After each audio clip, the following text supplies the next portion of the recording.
सोचिए, आपके पास ऐसी ताकत हो कि जब चाहें किसी से भी हाँ कहलवा सकें। इस ऑडियो बुक में आप जानेंगे वो राज जो दुनिया के टॉप लीडर्स, नेगोशिएटर्स और इन्फ्लुएंसर्स आपको कभी नहीं बताना चाहते। तैयार हो जाइए अपनी जिंदगी का नियंत्रण अपने हाथ में लेने के लिए और हर बातचीत में बाजी मारने के लिए। परिचय। आपका स्वागत है पर्सुएजन मास्टरी में, जहां आप सीखेंगे कैसे किसी से भी कुछ भी हासिल करें। यह सिर्फ एक ऑडियो बुक नहीं, यह है आपकी सफलता की चाबी। क्या आपने कभी सोचा है कि कुछ लोग हमेशा अपनी बात कैसे मनवा लेते हैं? वो सौदे जीतते हैं, लोगों को आसानी से अपने पक्ष में कर लेते हैं, मुश्किल हालात को ऐसे संभालते हैं मानो खेल हो, और हम सोचते रह जाते हैं आखिर ये करते कैसे हैं? जवाब है, उन्होंने प्रभाव डालने की कला में महारत हासिल कर ली है, और अब ये महारत आपके हाथों में होगी। इस ऑडियो बुक में हम आपको वही सिखाएंगे। चाहे आप करियर में आगे बढ़ना चाहते हो, अपनी सोशल पावर बढ़ानी हो, या रिश्तों में बेहतर नतीजे पाना चाहते हो, ये गाइड आपके लिए है। लेकिन ये सिर्फ जनरल टिप्स वाली किताब नहीं है। हम आपको देंगे एडवांस्ड स्ट्रेटजीज और एक्शन लेने योग्य टेक्निक्स, जिससे आप आत्मविश्वास, सटीकता और ईमानदारी के साथ लोगों को प्रभावित कर सकेंगे। आप सीखेंगे ऐसे मैसेज बनाना जो लोगों के दिल को छू जाए, भरोसा कायम करना और हर सिचुएशन में डिसीजन मेकर्स को प्रभावित करना। ये ऑडियो बुक क्यों अलग है? क्योंकि ये सिर्फ आपकी जीत के बारे में नहीं है, ये है विन विन सॉल्यूशंस बनाने के बारे में, जहां सामने वाला भी खुश हो और आप भी। याद रखिए, प्रभाव डालना शेखस मैनिपुलेशन नहीं है, ये है रिश्ते बनाने, भरोसा कमाने और लंबे समय तक टिकने वाली सफलता की चाबी। कोई शॉर्टकट नहीं, कोई गंदे खेल नहीं, सिर्फ सच्ची और असरदार रणनीतियां। इस सफर में आपको मिलेंगे असली दुनिया के उदाहरण, केस स्टडीज और प्रैक्टिकल एक्सरसाइजेज, ताकि ये तकनीकें आपके अंदर रच बस जाएं। ये सिर्फ थ्योरी नहीं है, ये है फील्ड से आए हुए सबक, आजमाए हुए, साबित किए हुए और आपके लिए तैयार। आप प्रेरित होंगे दूसरों की कहानियों से, सीखेंगे उनकी सफलताओं और गलतियों से, और तुरंत लागू कर पाएंगे वो बातें जो काम करती हैं। इस ऑडियो बुक के अंत तक आप सिर्फ ये प्रभाव डालने के सिद्धांत नहीं समझेंगे, आप इन्हें मास्टर कर चुके होंगे। तैयार हो जाइए हर बातचीत पर अपना नियंत्रण पाने के लिए, अपनी दुनिया बदलने के लिए। तो चलिए शुरुआत करते हैं। अध्याय 1, प्रभाव की मनोविज्ञान। सोचिए, आप किसी भी कमरे में जाएं, किसी भी टेबल पर बैठें, किसी भी व्यक्ति से बात करें और बिना किसी कठिनाई के बातचीत को अपनी दिशा में मोड़ दें। सोचिए, जब भी जरूरत हो आप हर बातचीत को अपनी दिशा में मोड़ सकें। अपने करियर में प्रमोशन पाना, मुश्किल क्लाइंट को जीतना, या फिर अपने निजी रिश्तों को और गहरा बनाना, सिर्फ इसलिए क्योंकि आप समझते हैं कि लोग कैसे सोचते हैं और उनके फैसलों के पीछे क्या ताकत काम करती है। शायद ये सब सुनकर आपको जादू जैसा लगे, लेकिन ये जादू नहीं है, ये एक स्किल है, और हर स्किल की तरह इसे सीखा और मास्टर किया जा सकता है। यह सफर जो आप अब शुरू करने वाले हैं, ट्रिक्स या मैनिपुलेशन के बारे में नहीं है, ये है उन गहरे सिद्धांतों को समझने का सफर जो इंसानी व्यवहार को प्रभावित करते हैं। यह है लोगों से ईमानदारी के साथ जुड़ने की कला, जबकि उन्हें ऐसे फैसलों की ओर ले जाना जो दोनों के लिए फायदेमंद हों। इस पहले अध्याय में हम उतरेंगे प्रभाव की मनोविज्ञान में, यानी वो नींव जिस पर हर प्रभाव डालने की कला टिकी हुई है। इस अध्याय के अंत तक आप सिर्फ ये नहीं समझेंगे कि लोग हाँ क्यों कहते हैं, बल्कि ये भी सीखेंगे कि कैसे उनकी जरूरतों को अपनी मंजिलों से नैतिक और असरदार तरीके से जोड़ना है। लोग हाँ क्यों कहते हैं, इसका विज्ञान। हर दिन हम अनगिनत फैसले लेते हैं, क्या खाना है, किस पर भरोसा करना है, क्या खरीदना है और अपना समय कहाँ लगाना है। इन हर फैसलों के पीछे कुछ गहरे मनोवैज्ञानिक सिद्धांत काम करते हैं जो हमारे व्यवहार को चुपचाप दिशा देते हैं। अगर आपने कभी किसी दोस्त की रिक्वेस्ट मान ली, लिमिटेड टाइम ऑफर देखकर तुरंत क्लिक कर दिया, या किसी का किया एहसान लौटाने के लिए मजबूर महसूस किया, तो यकीन मानिए आपने इन्फ्लुएंस का साइंस खुद महसूस किया है। तो आइए इन सिद्धांतों को समझते हैं, उन 6 शक्तियों को जिनका जिक्र मशहूर सोशल साइकोलॉजिस्ट रॉबर्ट चिल्डिनी ने अपनी क्रांतिकारी रिसर्च में किया है। 1, पारस्परिकता, रेसिप्रोसिटी। इंसान स्वभाव से एहसान लौटाने के लिए बाध्य होता है। अगर कोई हमारे लिए कुछ करता है तो हम भी उसके लिए कुछ करने की चाह रखते हैं। यही वजह है कि फ्री सैंपल्स इतना असरदार होते हैं। जब हमें कुछ मुफ्त में मिल जाता है तो ना कहना मुश्किल हो जाता है। 2. दुर्लभता, स्केर्सिटी। हम उसी चीज को सबसे ज्यादा चाहते हैं जो दुर्लभ हो। जब कुछ सीमित या एक्सक्लूसिव लगता है तो हमारी चाहत और बढ़ जाती है। याद है वो लाइनें, सिर्फ 2 प्रोडक्ट बचे हैं, ऑफर सिर्फ आज के लिए। यही भाव हमें तुरंत कार्रवाई करने पर मजबूर कर देता है। 3. अधिकार, अथॉरिटी। हम एक्सपर्ट्स पर भरोसा करते हैं, चाहे सफेद कोट पहने डॉक्टर हो या दमदार डिग्रियों वाला फाइनेंशियल एडवाइजर। अधिकार वाले लोग हमें तुरंत प्रभावित करते हैं। अपनी विशेषज्ञता को दिखाना या भरोसेमंद लोगों से जुड़ना आपकी विश्वसनीयता को कई गुना बढ़ा देता है।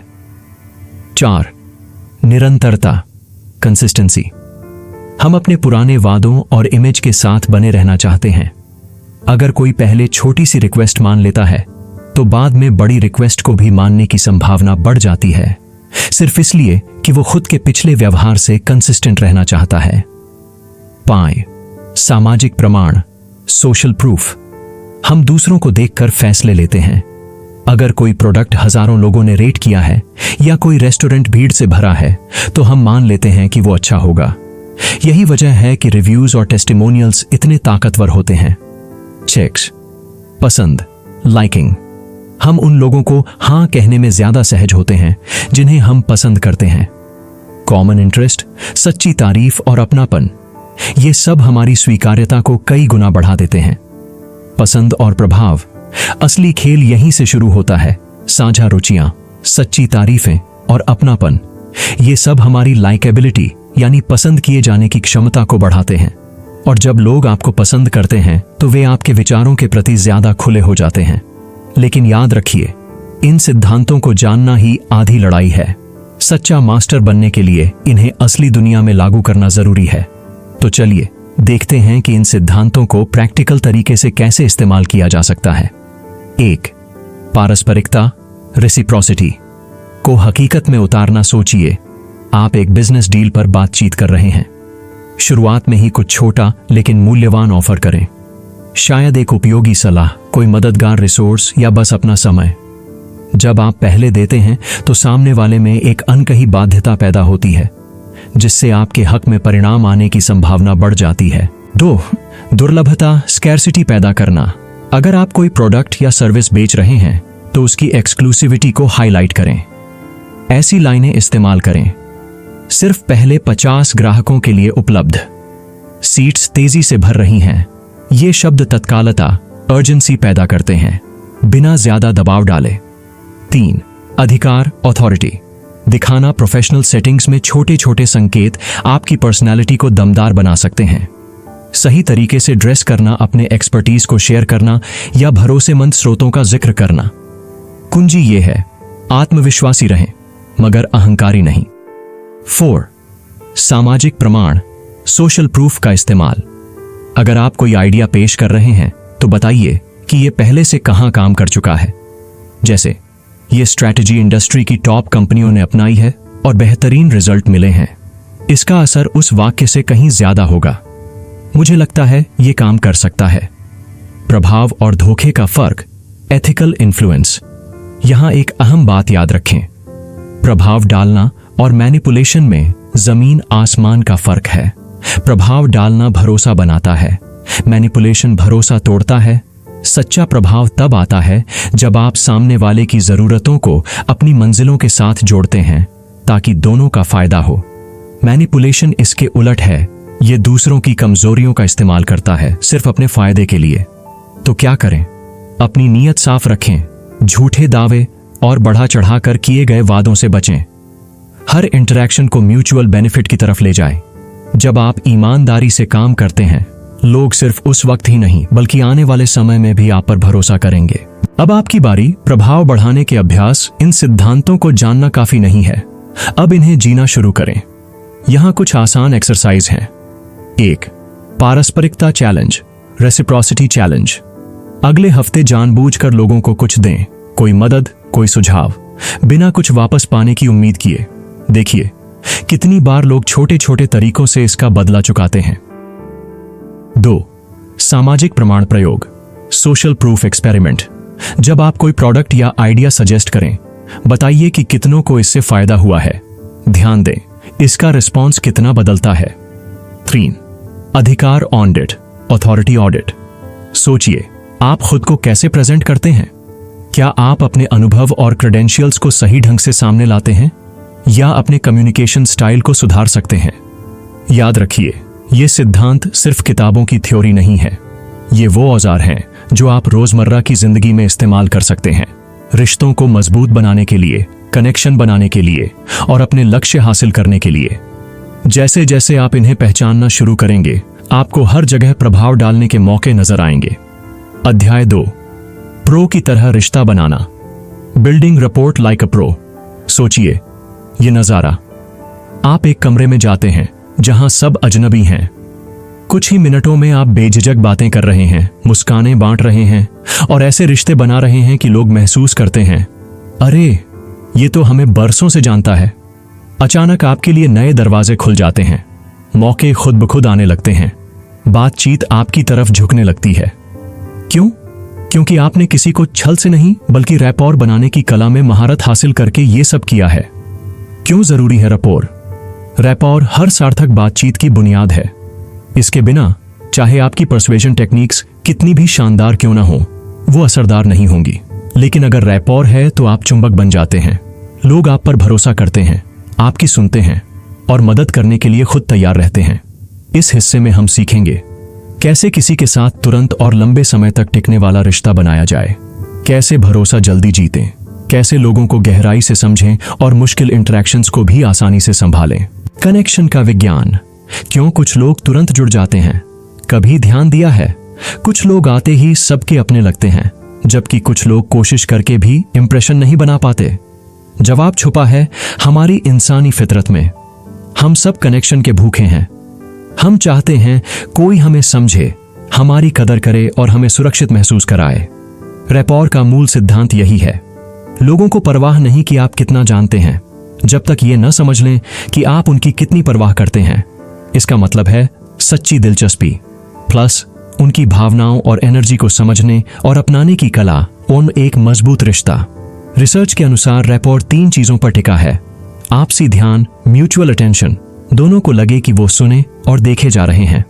सकारात्मकता, पॉजिटिविटी, बातचीत गर्मजोशी, उत्साह और अपनापन भरी हो। तालमेल, कोऑर्डिनेशन, बातचीत में एक नेचुरल रिदम जो अक्सर मिररिंग से आता है। जब ये तीनों मौजूद हों, भरोसा और कनेक्शन खिल उठता है।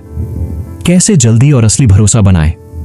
रैपोर बनाना ये नहीं है कि आप किसी और का नकल करें या झूठा बने। यह है दूसरे के संसार को समझना और सच्चा रिश्ता बनाना। आइए देखते हैं स्टेप बाय स्टेप कैसे करें। स्टेप 1, एक्टिव लिसनिंग में मास्टरी पाएं। ज्यादातर लोग सुनते हैं जवाब देने के लिए, न कि समझने के लिए। यहीं वो गलत हो जाते हैं। सच्ची सुनवाई का मतलब है पूरी तरह मौजूद रहना। जो सामने वाला कह रहा है उसे ध्यान से सुनना और फिर ऐसे रिफ्लेक्ट करना कि लगे आप सच में परवाह करते हैं। कैसे करें? डिस्ट्रैक्शन हटाएं, फोन साइड में रखें, आंखों से संपर्क बनाएं, टोन, बॉडी लैंग्वेज, छिपी हुई भावनाओं को नोटिस करें। भावनाओं को मान्यता दें, जैसे कहें, मैं समझ सकता हूं कि आपको ऐसा क्यों लग रहा है, या ये सच में चैलेंजिंग लगता है। वैलिडेशन भरोसा और हमदर्दी बढ़ाता है। स्टेप 2, कॉमन ग्राउंड खोजें। हम स्वाभाविक रूप से उन लोगों की तरफ खींचते हैं जो हम जैसे होते हैं। तो साझा रुचियां, मूल्य या अनुभव ढूंढें। खुले सवाल पूछें। अपने काम का कौन सा हिस्सा आपको सबसे अच्छा लगता है? हाल ही में आपके लिए क्या रोमांचक रहा है? छोटी छोटी क्लूज देखें। क्या वो किसी हॉबी को लेकर जुनूनी है? क्या वो परिवार का अक्सर जिक्र करता है?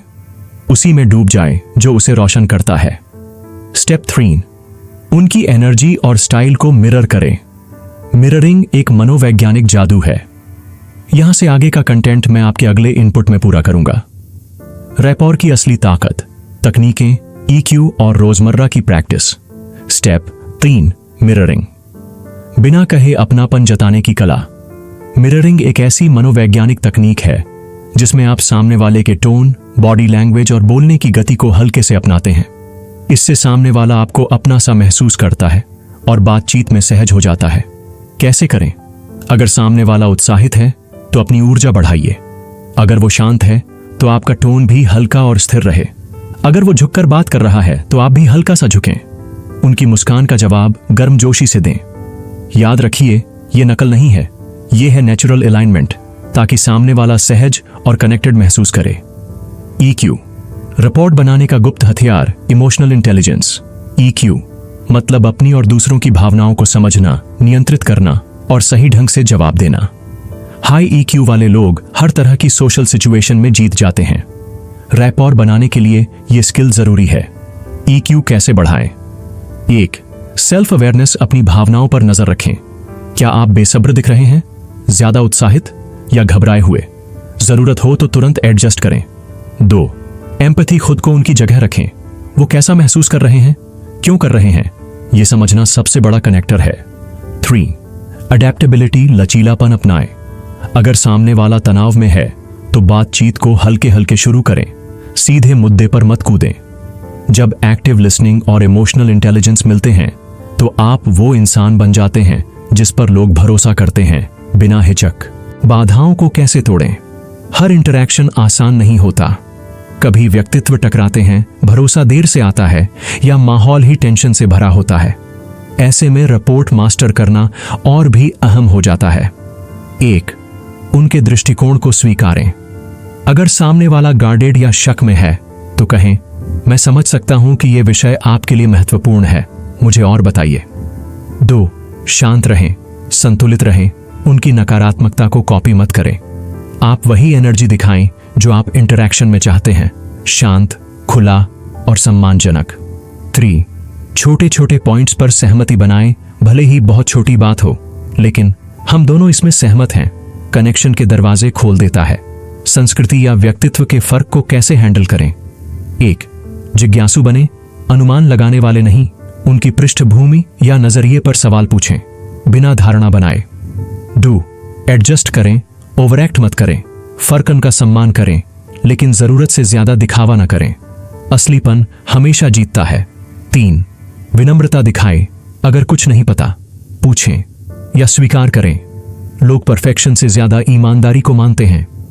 रैपॉर की प्रैक्टिस, हर दिन जितना ज्यादा अभ्यास करेंगे, रैपॉर बनाना उतना ही नेचुरल लगेगा। यहां कुछ एक्सरसाइज हैं। मिरर और मैच, हर बातचीत में हल्का सा मिररिंग करें।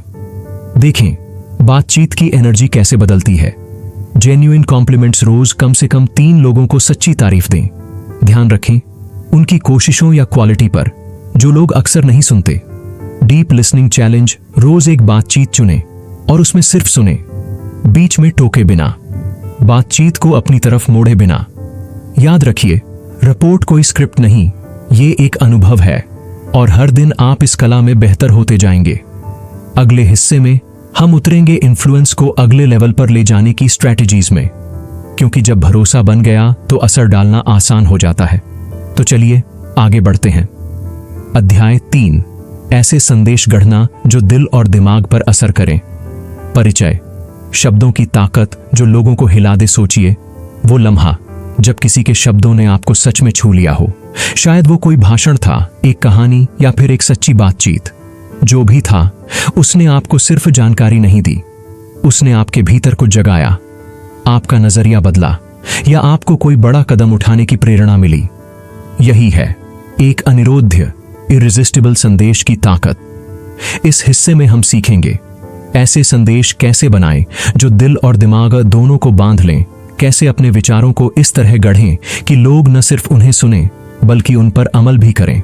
यह सबसे ज्यादा बोलने या सबसे स्टाइलिश शब्दों का खेल नहीं है, यह है समझना कि लोग किससे जुड़ते हैं, अपने विचारों को यादगार तरीके से गढ़ना और पूरे सच के साथ उन्हें पेश करना। इस अध्याय के अंत तक आप ये जानेंगे कि कैसे बोलें ताकि लोग सिर्फ सुने नहीं बल्कि आपके कहे पर कदम उठाने को मजबूर हों। क्यों कुछ संदेश असर छोड़ जाते हैं और कुछ गायब हो जाते हैं? जवाब है हमारे दिमाग का काम करने का तरीका। एक बेहतरीन संदेश 3 चीजें करता है: ध्यान खींचता है, भावनात्मक जुड़ाव बनाता है, स्पष्टता देता है। 1. ध्यान खींचना, प्रासंगिकता और जिज्ञासा से हमारा दिमाग शोर को फिल्टर करता है और वही पकड़ता है जो रोचक या महत्वपूर्ण लगे। इसलिए आपके शुरुआती शब्द बेहद अहम हैं। कैसे करें? एक चौंकाने वाला तथ्य से शुरुआत करें। एक सोचने पर मजबूर करने वाला सवाल पूछें या एक जबरदस्त इमेजरी बनाएं। उदाहरण के लिए सिर्फ ये मत कहें, आज हम टाइम मैनेजमेंट पर बात करेंगे, बल्कि कहें, अगर मैं कहूं कि एक तरीका है जिससे आप हर हफ्ते 10 घंटे वापस पा सकते हैं बिना नींद कम किए। 2. भावनाओं को छूना। इमोशनल रेजोनेंस तथ्य और आंकड़े जरूरी हैं, लेकिन लोगों को कार्रवाई के लिए प्रेरित नहीं करते। इसके लिए चाहिए भावनाओं का जुड़ाव। कैसे करें? अपनी बातों में स्टोरी टेलिंग शामिल करें, असली जीवन की मिसालें दें, ऐसी तस्वीर खींचें जो लोगों की इच्छाओं से जुड़ती हो, जैसे अपनापन, सफलता या सुरक्षा। उदाहरण, सिर्फ प्रोडक्ट के फायदों की लिस्ट मत गिनाइए, उस कहानी को सुनाइए जहां इस प्रोडक्ट ने किसी की जिंदगी बदल दी। 3. स्पष्टता। एक साफ, सरल संदेश। अगर आपके श्रोता को आपकी बात समझने में मेहनत करनी पड़े तो आप उन्हें खो देंगे। कैसे करें? संदेश में शुरुआत, मध्य और अंत का क्लियर स्ट्रक्चर हो। एक दिलचस्प शुरुआत, दमदार कंटेंट और मजबूत कॉल टू एक्शन हो।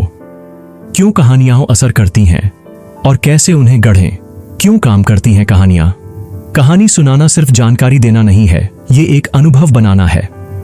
कहानियां हमारे दिमाग के इमोशनल सेंटर को सक्रिय करती हैं, जिससे संदेश ज्यादा यादगार और प्रभावशाली बनता है।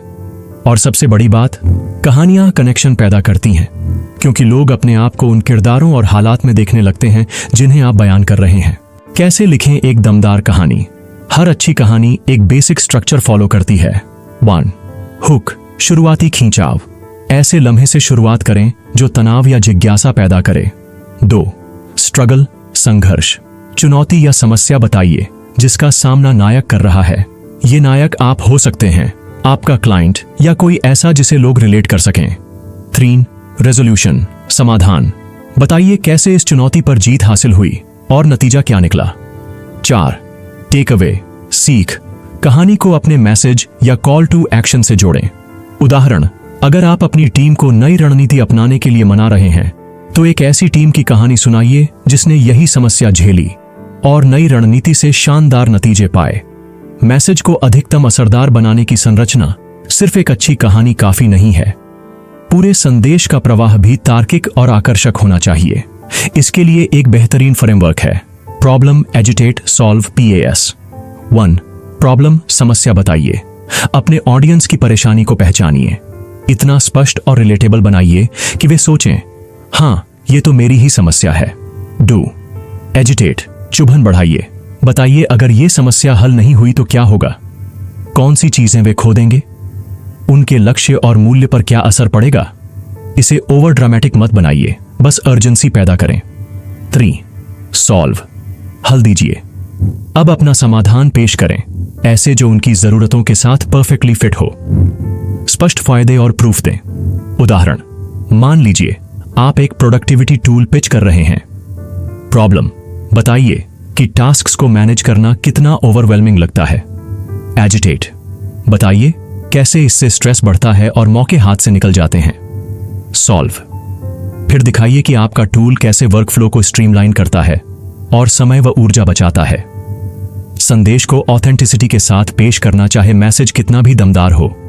अगर वो रटा हुआ या बनावटी लगे तो असर खत्म हो जाएगा। कैसे लाएं असलीपन? दिल से बोलें, जहां जरूरी हो अपने अनुभव या कहानियां शेयर करें। थोड़ी वल्नरेबिलिटी भरोसा बनाती है। नेचुरल टोन रखें, ओवरली फॉर्मल या रोबोटिक मत बने। भले ही बड़ी ऑडियंस हो, बात ऐसे करें जैसे एक इंसान दूसरे इंसान से कर रहा है। मैसेज से टोन मैच करें। अगर बात एक्साइटिंग है तो उत्साह दिखाइए, अगर विषय गंभीर है तो उसी के अनुसार संजीदगी दिखाइए। घबराहट पर काबू कैसे पाएं? तैयारी और नजरिया, यही कुंजी है। कंटेंट के साथ कंफर्टेबल होने तक प्रैक्टिस करें, लेकिन परफेक्शन के पीछे मत भागिए। थोड़ा अटकना भी चलता है जब तक आप ग्रेसफुली रिकवर कर लें। याद रखिए, लक्ष्य इंप्रेस करना नहीं है, कनेक्ट करना है। मैसेज क्राफ्टिंग की स्किल बढ़ाने के अभ्यास, एलिवेटर पिच चैलेंज। सोचिए, आपके पास सिर्फ 30 सेकंड हैं किसी को अपने आइडिया से इंप्रेस करने के। अपने मैसेज को इतना सरल और आकर्षक बनाएं कि वो एक एलिवेटर राइड में समझ में आ जाए। Story rewrite exercise. किसी बोरिंग फैक्ट को उठाइए और उसे कहानी में बदलिए। Hook, struggle, resolution, take away. फिर जोर से पढ़िए, क्या ये एंगेजिंग लगता है? Problem, agitate, solve, drill. किसी भी समस्या पर यह फ्रेमवर्क लगाइए, फिर इसे 2 मिनट की पिच में बदलें। अब आगे क्या? अगले अध्याय में हम बात करेंगे प्रभाव डालने के लिए उन्नत रणनीतियां और नेगोशिएशन सीक्रेट्स, क्योंकि जब आपके पास रैपोर है और दमदार मैसेज है तो अब वक्त है डील जीतने का। चैलेंज, अपनी स्किल को तेज करें। वाइंड, 30 सेकंड की पिच किसी प्रोडक्ट, आइडिया या मिशन को चुनिए जिसके लिए आप सबसे ज्यादा पैशनेट हैं। आपका काम है एक 30 सेकंड का पिच लिखना जो साफ हो, दमदार हो और दिल को छू जाए।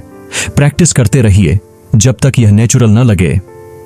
Do, story telling practice. एक पर्सनल कहानी सोचिए जो किसी महत्वपूर्ण सीख या सिद्धांत को दिखाती हो। इसे 4 स्टेप में ढालिए। हुक, शुरुआत में खींचाव पैदा करें। स्ट्रगल, समस्या या चुनौती बताई। रेजोल्यूशन, हल और परिणाम दिखाएं। टेक अवे, सीख से मैसेज को जोड़ें। 3, फीडबैक लूप, अपना मैसेज किसी भरोसेमंद दोस्त या सहकर्मी को सुनाइए। पूछिए किस हिस्से ने सबसे ज्यादा असर किया, कहां और स्पष्टता या एंगेजमेंट की जरूरत है।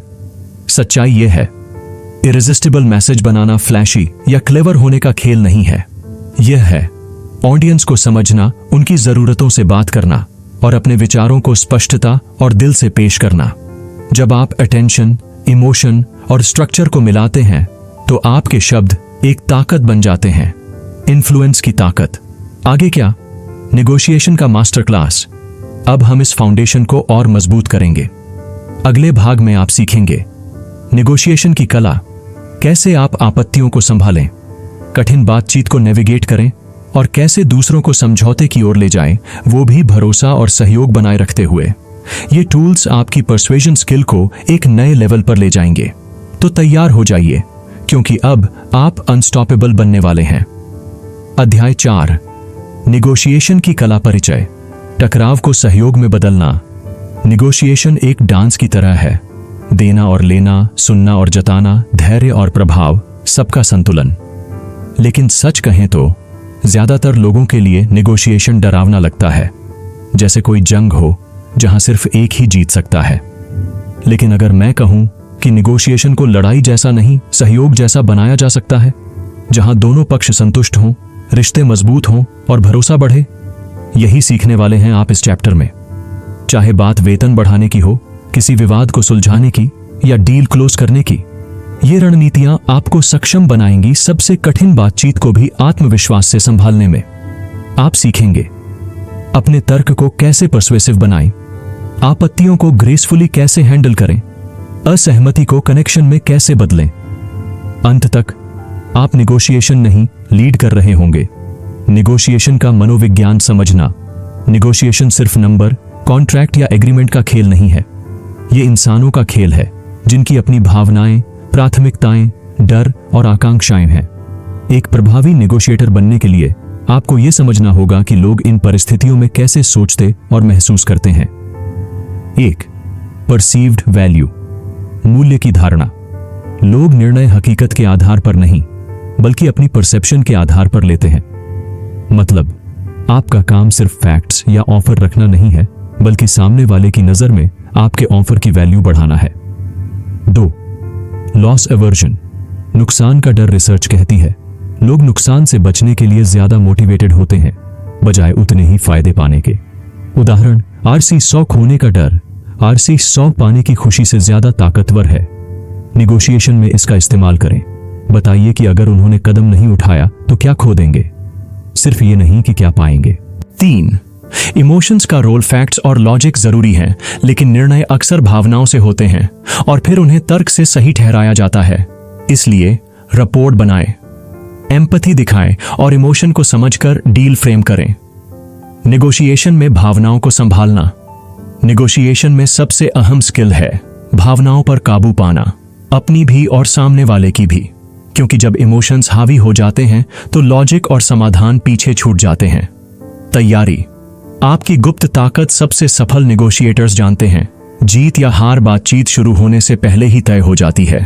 तैयारी आपका सबसे बड़ा हथियार है। जितनी गहराई से आप तैयारी करेंगे, उतना ही आत्मविश्वास और असर आपके पास होगा। स्टेप 1, अपने गोल्स साफ करें। आप क्या चाहते हैं? आपका आइडियल आउटकम क्या है? स्पेसिफिक बनिए और यथार्थवादी भी। स्टेप 2, अपना बटना तय करें। बटना यानी best alternative to a negotiated agreement. अगर डील नहीं हुई तो आपकी बैकअप प्लान क्या है? बटना जानने से आपको हिम्मत मिलती है और आप किसी भी हालत में गलत शर्तें मानने से बचते हैं। स्टेप 3, सामने वाले पर रिसर्च करें। उनके गोल्स क्या हैं? उनकी प्राथमिकताएं और दर्द के बिंदु कौन से हैं? जितना आप उनकी नजर से सोचेंगे उतना ही असरदार तर्क रख पाएंगे। ये सिर्फ फैक्ट्स इकट्ठा करना नहीं है, ये एम्पैथी है, उनके नजरिए को समझना है। स्टेप 4, अपनी वैल्यू प्रोपोजिशन तैयार करें। आप ऐसी कौन सी चीज लाते हैं जो उनके लिए वैल्यूएबल है? फीचर्स पर नहीं, बेनिफिट्स पर फोकस करें। उदाहरण, सिर्फ ये मत कहें हमारे सॉफ्टवेयर में एडवांस्ड एनालिटिक्स है, बल्कि कहें ये सॉफ्टवेयर आपकी टीम का हफ्ते में घंटों का समय बचाएगा, क्योंकि ये डेटा एनालिसिस ऑटोमेट करता है। नेगोशिएशन प्रोसेस, जीत की रणनीतियां। अब जब बातचीत का समय आए तो याद रखें लचीलापन, फोकस और सहयोग। स्टेप 1, रिपोर्ट बनाएं और पॉजिटिव टोन सेट करें। शुरुआत में भरोसा और सहयोग का माहौल बनाएं। सामने वाले को गर्मजोशी से ग्रीट करें, उनके समय के लिए आभार जताएं। Common ground खोजिए। यह सिर्फ शिष्टाचार नहीं, यह प्रोडक्टिव बातचीत की नींव है। स्टेप 2, आस्क डोंट अस्यूम सबसे बड़ी गलती है। सोच लेना कि सामने वाला क्या चाहता है, इसके बजाय खुले सवाल पूछिए। इस एग्रीमेंट में आपके लिए सबसे महत्वपूर्ण क्या है? आप अब भी किन चुनौतियों का सामना कर रहे हैं? ध्यान से सुनिए, नोट्स लीजिए। जितना आप समझेंगे उतना ही आपके प्रस्ताव टारगेटेड होंगे। स्टेप 3, अपने प्रस्ताव को असरदार बनाइए। जब ऑफर पेश करें तो ध्यान रहे ये उनकी समस्या कैसे हल करता है, उनकी जरूरत कैसे पूरी करता है। स्पष्ट और सटीक भाषा का इस्तेमाल करें और अपने दावे को प्रूफ से सपोर्ट करें। उदाहरण, अगर आप सैलरी नेगोशिएशन कर रहे हैं, कहें मैंने इस साल कई अतिरिक्त जिम्मेदारियां संभाली हैं, जिनमें नए क्लाइंट पोर्टफोलियो का मैनेजमेंट शामिल है। इससे हमारी टीम की रेवेन्यू में 20% बढ़ोतरी हुई है। मार्केट रिसर्च के आधार पर मेरा मानना है कि राशि की सैलरी एडजस्टमेंट कंपनी के लिए मेरे वैल्यू को दर्शाता है। स्टेप 4, ऑब्जेक्शंस को एम्पैथी से संभालें। आपत्तियां नेगोशिएशन का स्वाभाविक हिस्सा है, लेकिन आप कैसे हैंडल करते हैं यही डील को बना या बिगाड़ सकता है। डिफेंसिव मत हो, उनकी चिंता को स्वीकार करें और समाधान खोजें। उदाहरण, अगर वे कहें आपकी प्राइस बहुत ज्यादा है, तो आप कहें मैं समझता हूं कि बजट एक चिंता का विषय है। आइए स्कोप को एडजस्ट करने के तरीके खोजते हैं ताकि ये आपके कंस्ट्रेंट्स में फिट हो सके। याद रखें, ऑब्जेक्शन एक बाधा नहीं बल्कि कोलैबोरेशन का मौका है। कठिन हालात में नेगोशिएशन हर बातचीत स्मूथ नहीं होती। कभी कभी डेडलॉक हो जाता है या सामने वाला हार्ड लाइन अपनाता है। ऐसे में काल्म और स्ट्रेटेजिक रहना जरूरी है। स्टेलमेट तोड़ना, शेयर्ड गोल्स पर लौटें।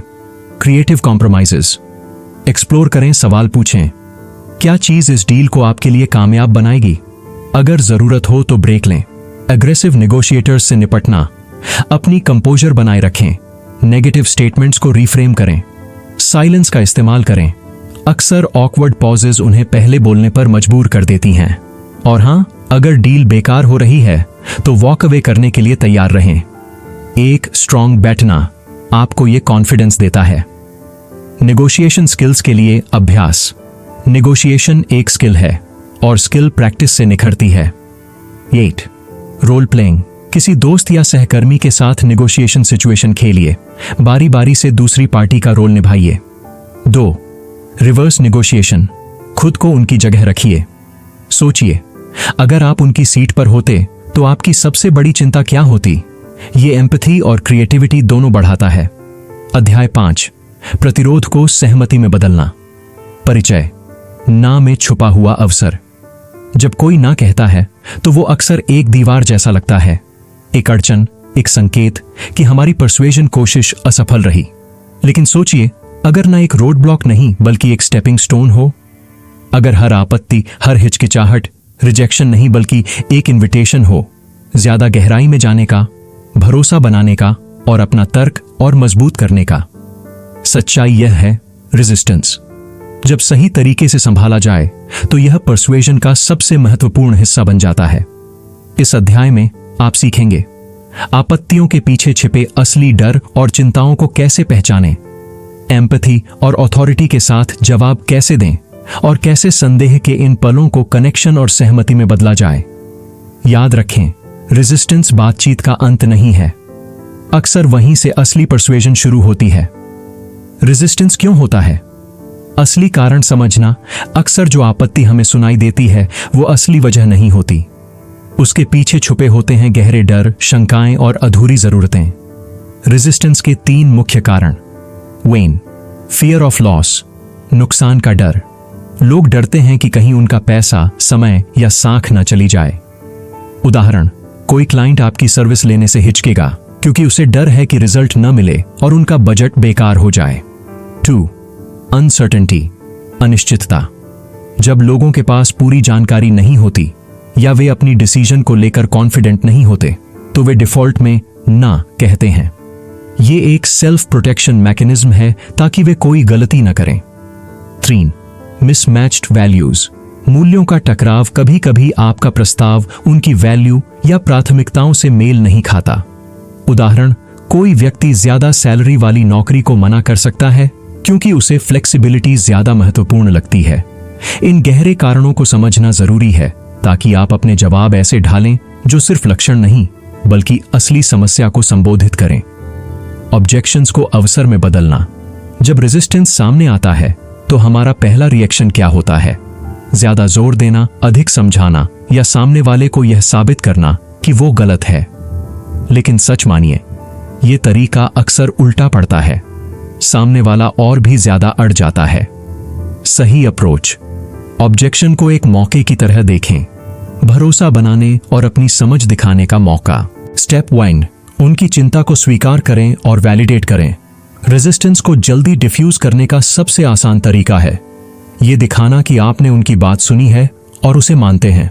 उदाहरण, क्लाइंट कहता है, मुझे नहीं लगता यह मेरे लिए सही रहेगा। आपका जवाब क्या होना चाहिए? काउंटर आर्ग्यूमेंट मत दीजिए, बल्कि एम्पैथी दिखाइए। मैं पूरी तरह समझता हूं, ऐसा फैसला लेना वाकई भारी लग सकता है। अगले स्टेप्स, ऑब्जेक्शन को रीफ्रेम करना, ट्रस्ट बनाते हुए डाउट्स एड्रेस करना, नो को यस में एथिकल तरीके से बदलना, ना को हां में बदलना। भाग 2, स्टेप 2, सवाल पूछें, अनुमान मत लगाइए। कभी भी ये मत मानिए कि आप जानते हैं सामने वाले की हिचकिचाहट की वजह। इसके बजाय खुले सवाल पूछें, ऐसे सवाल जो असली कारण उजागर करें। उदाहरण, क्या आप मुझे बता सकते हैं कि आपको पीछे रोकने वाली सबसे बड़ी वजह क्या है? या किस चीज से आपको इस निर्णय में ज्यादा आत्मविश्वास महसूस होगा? ये सवाल न केवल कीमती जानकारी देते हैं बल्कि ये भी दिखाते हैं कि आप उनकी नजर से देखना चाहते हैं, उनकी बात मायने रखती है। स्टेप 3, ऑब्जेक्शन को रीफ्रेम करें। अब जब आप असली चिंता समझ गए हैं तो आपत्ति को ऐसे ढालिए जो आपके प्रस्ताव के फायदों को उभार दे। उदाहरण, ऑब्जेक्शन, यह बहुत महंगा लग रहा है। रिस्पॉन्स, मैं समझता हूं कि बजट हमेशा एक अहम मुद्दा होता है। मेरे कई क्लाइंट्स ने शुरुआत में यही सोचा था, लेकिन उन्होंने पाया कि लॉन्ग टर्म सेविंग्स और नतीजे इस शुरुआती लागत से कहीं ज्यादा हैं। क्या यह मदद करेगा अगर मैं दिखाऊं कि यह निवेश समय के साथ कैसे रिटर्न देता है? ध्यान दीजिए, यहां हमने कॉस्ट से फोकस वैल्यू पर शिफ्ट किया। इससे उनका डर कम होता है और फायदे फिर से रेखांकित होते हैं। एक्टिव लिसनिंग, असली हथियार सच्चा परसुएजन सुनने से शुरू होता है, क्योंकि जब लोग महसूस करते हैं कि उन्हें सुना गया है तो वे अपनी रक्षा कम करते हैं और आपके विचारों के लिए खुले हो जाते हैं। एक्टिव लिसनिंग सिर्फ शब्द सुनने का नाम नहीं है, ये उन भावनाओं, प्रेरणाओं और जरूरतों को समझना है जो उन शब्दों के पीछे छिपी होती हैं। लिसनिंग के 4 स्तर। 1, हियरिंग, बस शब्द सुनना। 2, अंडरस्टैंडिंग, शब्दों का मतलब समझना। 3, एम्पैथाइजिंग, उनके शब्दों के पीछे की भावना से जुड़ना। 4, रिस्पॉन्डिंग, इस तरह प्रतिक्रिया देना जो दिखाए कि आप सच में समझते हैं। उदाहरण, अगर कोई कहे, मुझे नहीं लगता यह सही समय है, तो आपका एम्पैथेटिक जवाब हो सकता है, ऐसा लगता है कि टाइमिंग आपके लिए बड़ी चिंता है। क्या आप शेयर कर सकते हैं कि अभी कमिट करना मुश्किल क्यों लग रहा है?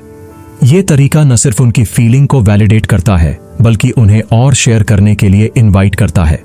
इससे आपको उनकी असली चिंता को हल करने का मौका मिलता है।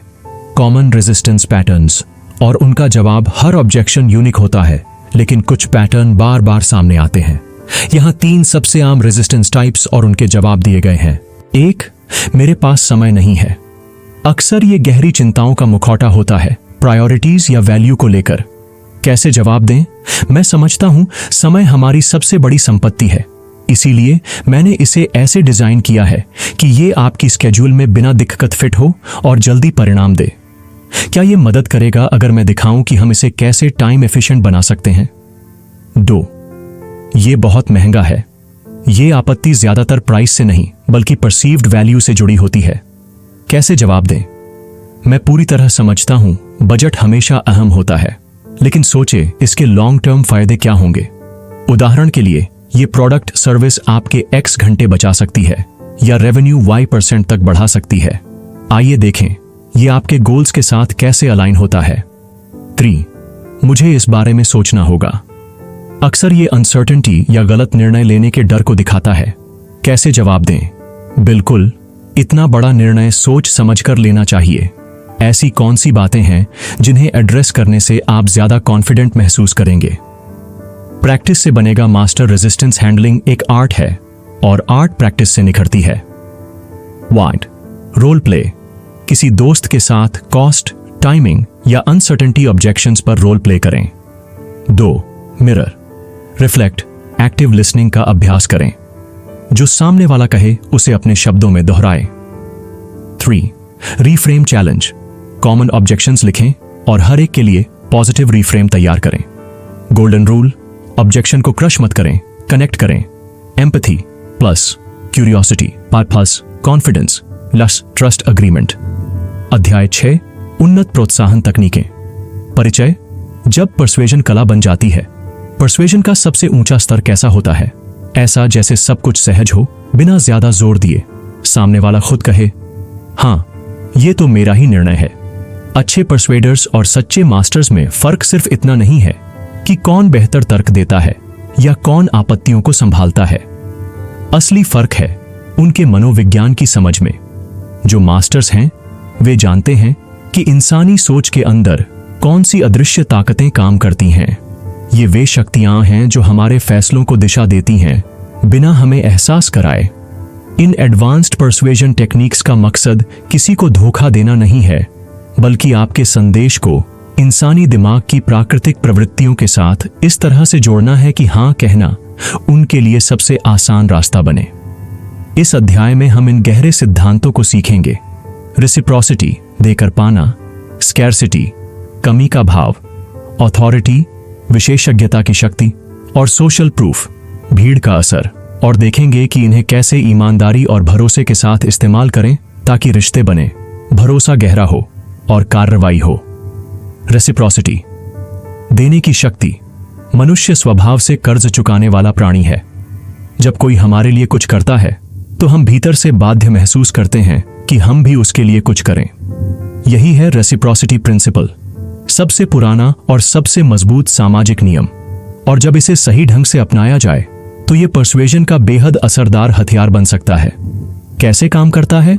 सोचिए, आप एक संभावित क्लाइंट से मिलने जा रहे हैं। मीटिंग शुरू होने से पहले आप उन्हें कुछ छोटा पर मूल्यवान देते हैं। एक पर्सनलाइज्ड रिपोर्ट, एक ताज़ा कॉफी या उनके हालिया काम की सच्ची तारीफ। ये छोटा सा जेस्चर उनके दिमाग में एक सटल ऑब्लिगेशन पैदा करता है। अब वे न सिर्फ आपको सुनने को तैयार होते हैं, बल्कि आपकी पेशकश को स्वीकार करने की संभावना भी बढ़ जाती है। सफलता का मंत्र।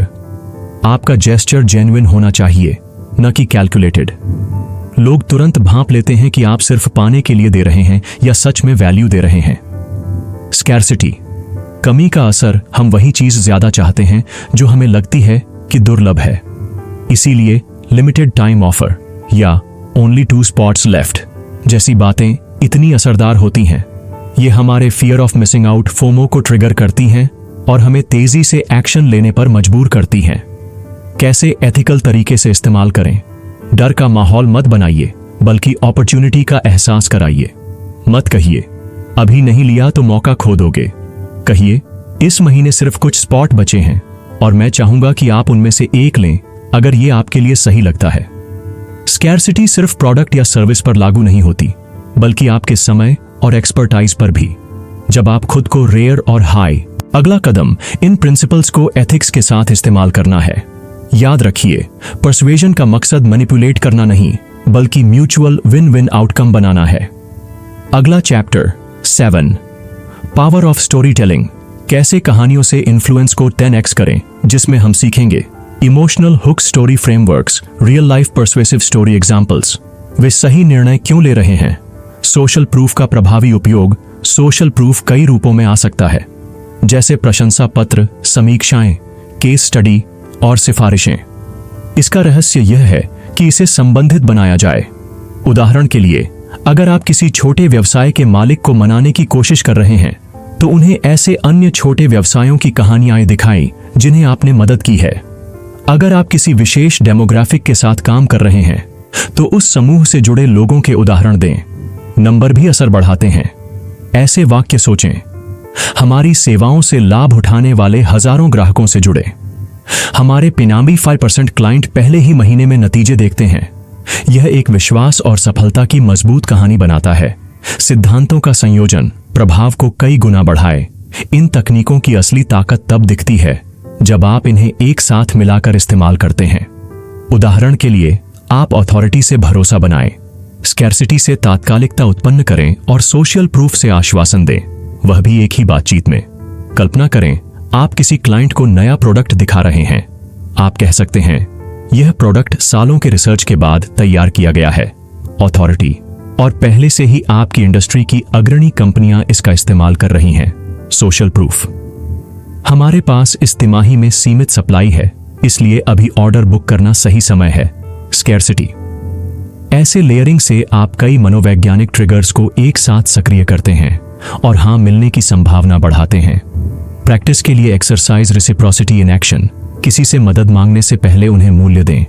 यह एक उपयोगी जानकारी, रिपोर्ट या एक सच्ची प्रशंसा भी हो सकती है। स्कैर्सिटी स्टेटमेंट्स बनाना, अपने प्रोडक्ट या सर्विस के लिए ऐसे वाक्य लिखें जो तात्कालिकता पैदा करें लेकिन दबाव न डालें। अथॉरिटी बिल्ड करना, 3 तरीके लिखें जिनसे आप अपनी विशेषज्ञता दिखा सकते हैं, जैसे केस स्टडी, कंटेंट पब्लिश करना या उपलब्धियों को हाईलाइट करना। सोशल प्रूफ इकट्ठा करें, पुराने क्लाइंट से रिव्यू या टेस्टिमोनियल लें और इन्हें बातचीत में उपयोग करना सीखें। याद रखें, एडवांस्ड पर्सुएशन तकनीकें ट्रिक्स या धोखा देने के लिए नहीं होती। ये नैतिक और प्रामाणिक तरीके से इस्तेमाल होने पर विश्वास, जुड़ाव और गहरे रिश्ते बनाती हैं।